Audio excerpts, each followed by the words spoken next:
네, 구독자 시청자 여러분 반갑습니다. 박 작가입니다. 이 바이든 대통령과 이 메카시 하원 의장이 부채 한도 협상을 극적으로 타결을 했는데 역시나 예상대로 강경파들이 굉장히 강하게 지금 반발을 하면서 이게 지금 또 어떻게 될지 모른다라는 불확실성이 조금 더 짙어지는 분위기로 가고 있습니다. 자, 그래서 이 자산 시장이 전반적으로 지지부진한 움직임을 보였는데요. 자, 그런 가운데 이 비트코인을 비롯해서 가상자산은 어떤 식으로 움직이게 될지 한번 알아보도록 하겠습니다. 네, 메모리얼 데이가 있었기 때문에 지금 부채 한도 협상이 타결된 이후 공식적으로 지금 장이 열린 건데요. 많은 분들이 기대를 하셨지만 실제로 시장은 좀 혼조세로 마감하는 모습을 보였습니다. 나스닥 같은 경우 0.32% 상승을 했고요. 그리고 다우는 반대로 0.15% 하락으로 마감을 하는 그런 모습을 보였습니다.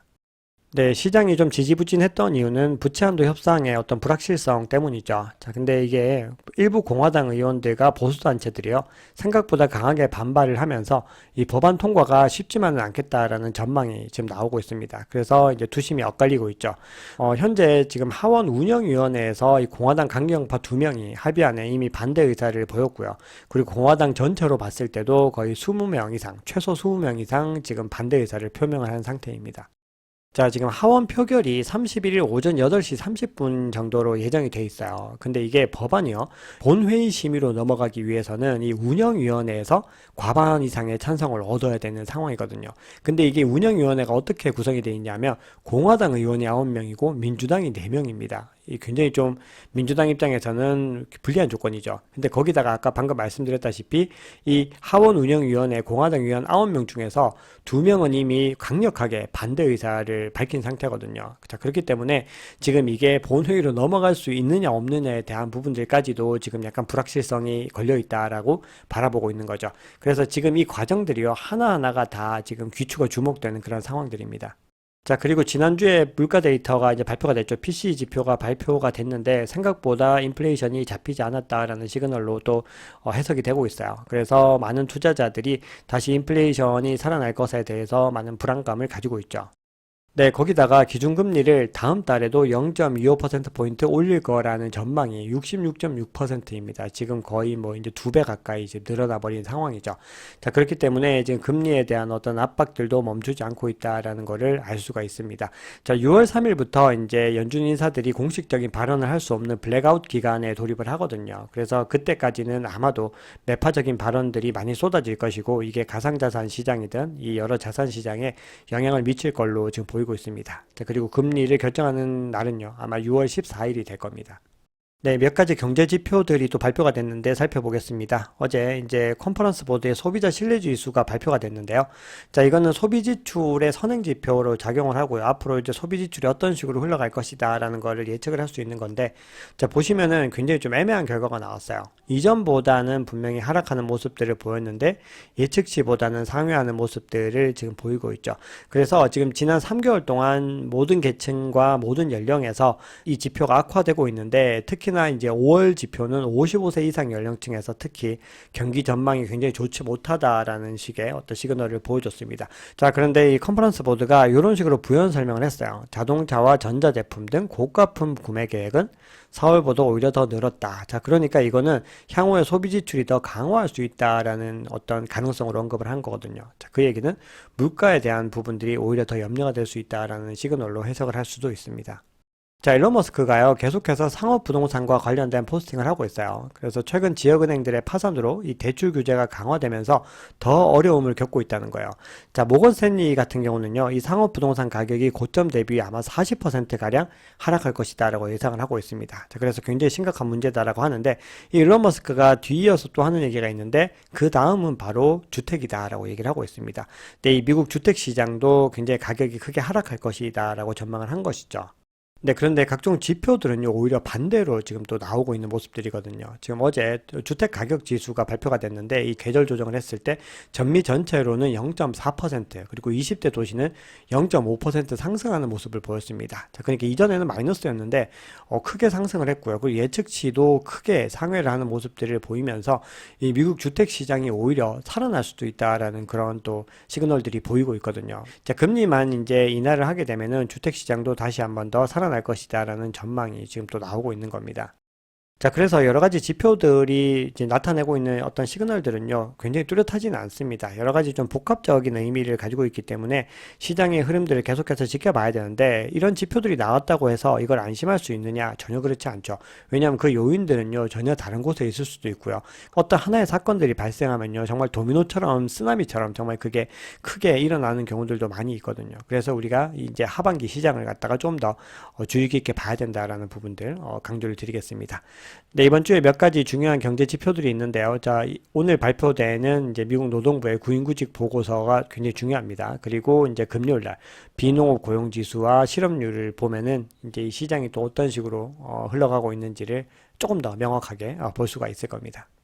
네, 비트코인 차트를 보겠습니다. 네, 비트코인이 28K를 한번 터치를 했었는데 여전히 뚫지 못하고 이 공고한 지금 저항에 부딪혀 있는 상황인데 앞으로 이 흐름이 어떻게 흘러가게 될지를 한번 뒤에서 살펴보도록 하겠습니다.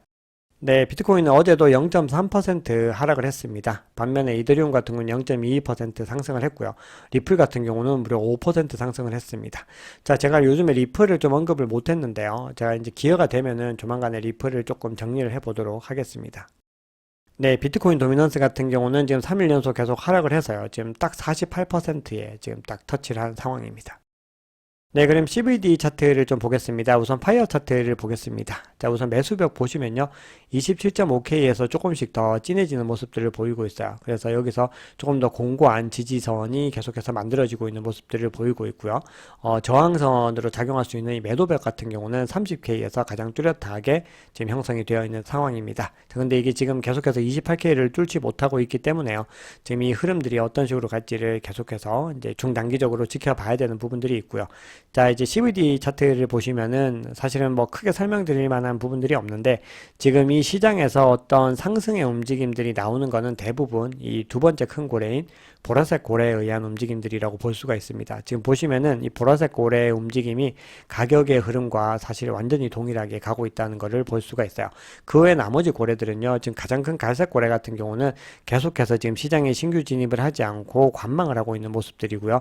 나머지 고래들, 지금 빨간 고래와 지금 초록색 고래, 그리고 주황색 고래 같은 경우는요, 계속해서 이 구간부터 물량을 꾸준히 던지고 있는 모습들입니다. 반면에 이 빨간색 고래는 다행히 이제 이 매도를 멈추고 이 구간에서 이제 홀딩으로 접어들었는데요. 그만큼 지금 모든 고래들이 이 보라색 고래를 제외하고는 시장에 언제 진입을 해야 될지를 지금 치열하게 고민하는 그런 모습들을 보이고 있습니다. 네, 방금 CVD 차트를 설명을 드리면서 27.5K 정도의 구간이 강력한 좀 지지선으로 작용할 가능성이 높다고 말씀을 드렸는데요. 이거는 다른 자료에서도 좀 더 확인이 되는데요. 인투더 블럭의 이 차트를 확인을 해보면은 이 140만 개의 주소가요. 27,167달러와 27,976달러 범위에서 무려 70만 개 넘는 비트코인을 축적을 했습니다. 이 사이에 정말 이 매집된 이 비트코인이 빠글빠글하게 모여 있다는 거거든요. 그만큼 이 구간이 가장 강력하게 좀 지지선 역할을 할 가능성이 높습니다. 왜냐하면은 이런 구간에서 손해를 보고서 뭐 매도를 하거나 그러진 않거든요. 그러니까 이 매입자들이 이 구간을 지켜내기 위해서 굉장히 치열한 또 사투를 벌일 가능성이 높다는 거죠. 근데 시장의 상황이요. 또 부채한도 협상이 어떤 식으로 흘러갈지에 대해서 봐야 되기 때문에 이게 또 어떻게 좀 잘못되면요. 25K까지도 뭐 내려갈 가능성을 완전히 배제할 수는 없습니다. 네, 그럼 이 시장의 어떤 상승의 움직임들을 볼 수 있는 어떤 시그널들을 좀 보겠습니다. 이 리얼라이즈드 호들 웨이브스라고 해서 제가 과거에도 몇 번 보여드린 적이 있는 차트인데요. 이게 단기 어떤 쇼텀 홀더들과 롱텀 홀더들 사이에 손바뀜이 일어나는 구간들에 대한 어떤 온체인 데이터거든요. 자, 이게 어떤 원리냐면은 만약에 시장이 살아나기 시작하면은 단기 투자자들, 쇼텀 홀더들이 이제 신규로 계속해서 진입을 하기 시작하겠죠. 그럼 롱텀 홀더들이 꾸준히 홀딩하고 있던, 오랫동안 홀딩하고 있던 이 매물들을요, 계속해서 이제 쇼텀 홀더들로 이제 손바뀜이 일어나게 될 거라는 거예요. 그래서, 그걸 보면은 이제 이 상승장이 시작되는지 여부들을 확인을 할 수 있는데, 지난 과거의 어떤 사례들을 보면은 상승장이 일어나기 전에 계속해서 손바뀜이 먼저 일어나기 시작을 했다는 거예요. 그래서 보시면은 이런 식으로 지금 커브를 계속해서 그리는 거잖아요. 근데 지금 보시면은 이 커브가 이제 가기 시작했어요. 지금 여기 빨간색이요. 쇼텀 홀더들이고 이 푸른색이 이제 롱텀 홀더들이에요. 그러니까 계속해서 쇼텀 홀더들이 들어와서 이 시장에 유입이 되고 있다라는 겁니다. 요거는요, 좀 다른 또 이제 같은 원리지만 조금 다른 이제 차트를 통해서도 확인을 할 수 있는데, 이번에는 리얼라이즈드 호들 레이시오라고 하는 이 차트를 보시면은 뭐 원리는 동일합니다. 자, 이 노란색으로 표시된 이 구간이 바로 이제 웰스의 균형을 이루고 있는 구간인데요. 자, 이제 빨간색으로 가는 이 구간들이 뭐냐면은 이게 이 부가 성숙된 코인으로 이동을 한다는 거예요. 그만큼 이 롱텀 홀더들이 이 구간에는 이제 많이 가지고 있었다는 건데, 이제 초록색으로 변하는 구간 보시면은 0코인으로 이동을 하고 있다는 거예요. 그만큼 지금 손바뀜이 일어나서 신규 진입자들에게로 코인이 가고 있다라는 부분들이거든요. 지금 보시면 지금 현재 구간에서 지금 계속해서 이 손바뀜이 일어나고 있는 것을 확인을 할 수가 있죠. 그렇기 때문에 지금 시장이 우리가 좀 지지부진한 것 같지만 계속해서 치열하게 변화들이 일어나고 있다라는 것을 인지를 하시면 될 것 같습니다. 자, 그럼 결론적으로 이제 이게 완전히 살아나기 위해서는 유동성이 이제 몰려오는 그 구간들이 필요하겠죠. 그래서 암호화폐 서비스 제공업체요. 메이트릭스 포트의 이 마커스 틸렌이라는 사람도 이렇게 얘기를 하고 있습니다. 자, 지금 우리가 인플레이션 하락의 유동성 물결이 이제 수명을 다했다. 그리고 시장은 이 가격 상승을 위한 새로운 동력과 주제를 필요로 한다. 그러니까 지금 이 비트코인 시장에, 이 가상자산 시장에 새로운 자금이 몰려오기 위해서는 뭔가 새로운 어떤 변화들과 새로운 어떤 주제들, 그리고 사람들을 끌어당길 만한 그런 것들이 필요하다라고 얘기를 하고 있습니다. 자, 그러면서 이렇게 얘기를 하고 있어요. 증시의 기술 섹터 같은 경우는 비트코인과 상관관계를 보이는 경향이 있는데, 지금 기술 섹터는 인공지능과 챗 GPT 혁명을 통해서 지금 새로운 생명을 찾았다. 하지만 비트코인은 그 혜택이 미치지 않고 있다. 아직까지는 이렇게 얘기를 하고 있습니다. 자, 그런데 지금 이런 섹터들, 인공지능이나 이런 부분들이요, 크립토와 관계없는 분야들이 아닙니다. 다 관계가 있는 분야들이고요. 그리고 비트코인 같은 경우는 굉장히 특이한 자산인데 두 가지의 특성을 다 가지고 있어요.